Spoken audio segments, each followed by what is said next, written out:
Hi friends, అందరికీ good morning. Lunch బాక్స్కి ఎప్పుడు పులిహోర తిని బోర్ కొట్టిందా? అయితే ఇలా కొత్తగా చికెన్ పులిహోర ట్రై చేయండి, చాలా బాగుంటుంది.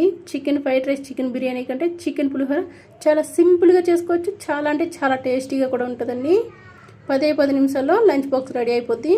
ఈ రెసిపీ ఎలా చేయాలో చూడాలనుకుంటే నా వీడియో స్కిప్ చేయకుండా లాస్ట్ వరకు చూడండి. చిన్న రిక్వెస్ట్ ఫ్రెండ్స్, అందరూ చూస్తున్నారు కానీ లైక్ చేయట్లేదు ఫ్రెండ్స్, చిన్న లైక్ చేసి సపోర్ట్ చేయండి.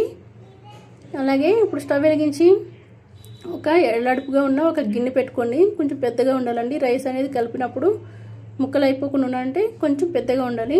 ఇప్పుడు ఈ గిన్నెలో 3 టేబుల్ స్పూన్లు ఆయిల్ వేసుకోండి. అలాగే కొంచెం కరివేపాకు వేసుకోండి. ఒక 2 ఎండుమిర్చిని ముందే వేడి నీళ్ళలో నానబెట్టుకుని ఇట్లా కట్ చేసి వేసుకోండి. ఈ కరివేపాకు ఎండుమిర్చి బాగా వేయించుకుని ఒక మీడియం సైజ్ ఉల్లిపాయ సన్నగా కట్ చేసి మంచిగా ఉల్లిపాయలు కూడా దీంట్లో వేసుకోండి. ఈ ఉల్లిపాయలు కూడా బాగా మగ్గించుకోవాలండి. స్టవ్ అనేది సిమ్లో పెట్టుకుని ఉల్లిపాయలు బాగా వేగిన తర్వాత ఇప్పుడు ఇదే ఉల్లిపాయల్లో మనం రైస్కి సరిపోయినంత సాల్ట్ వేసుకోండి. అలాగే ఒక 1/2 టీ స్పూన్ పసుపు వేసుకోండి. 1 టీ స్పూన్ కారం వేసుకోండి. ఒక 1/2 టీ స్పూన్ గరం మసాలా ఇలా వేసుకుని మంచిగా ఈ మసాలా కారం అంతా ఒకసారి కలుపుకోండి. కలుపుకున్న తర్వాత ఒక 1/2 కిలో బోన్లెస్ చికెన్ తీసుకున్నానండి నేను. దాన్ని పసుపు వేసి మంచిగా కడిగి పెట్టుకుని ఇట్లా ఉల్లిపాయలు మసాలా అంతా వేగిపోయింది కదా, ఇప్పుడు ఈ చికెన్ కూడా దీంట్లో వేసుకుని బాగా ఫ్రై అవ్వనివ్వండి. మంట అనేది మీడియం ఫ్లేమ్లో పెట్టుకుంటే ఈ చికెన్లో ఉన్న వాటర్ వచ్చి చికెన్ బాగా కుక్ అవుతుందండి.